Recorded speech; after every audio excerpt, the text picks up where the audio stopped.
Hello car friends, every recommendation in this video has been confirmed by professionals in the workshop, so relax, your problem has a solution.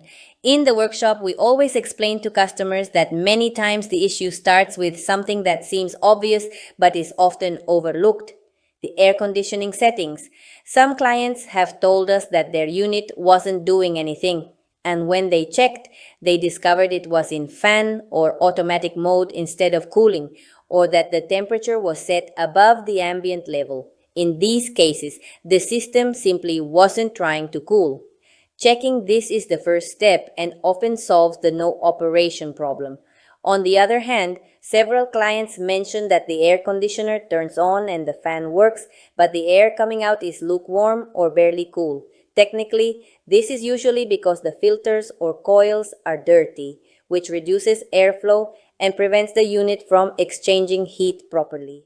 A technician always recommends cleaning or replacing filters before moving on to more complex inspections, and many clients have noticed a significant improvement in performance after doing this. In other cases, some clients report that the outdoor unit starts, but the compressor doesn't respond or shuts down quickly, indicating more serious problems like low refrigerant levels or leaks. It's important to note that recharging gas or locating leaks requires specialized tools and technical knowledge. It's not something to improvise.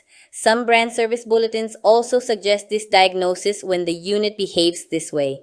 Sometimes the air conditioner works for a moment and then shuts off on its own, and several clients describe it as playing on and off. This is usually related to internal electrical problems such as blown fuses, tripped breakers, or faulty sensors, which prevent the signal from reaching the components that need to operate. In the workshop, we always check the power supply and connections before replacing any parts. Additionally, we've seen that an outdoor unit blocked by dust, leaves, or debris can be a major issue.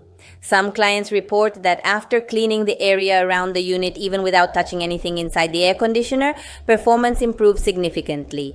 This shows that maintaining free airflow is key for the system to work correctly. There's also the situation where the air conditioner seems not to cool enough even when everything is clean and properly configured. Here, factors like the unit size relative to the space come into play, and several clients on forums mention that a small unit for a large room will never maintain the desired temperature. Technicians always recommend checking that the air conditioner's capacity matches the room or area where it is installed.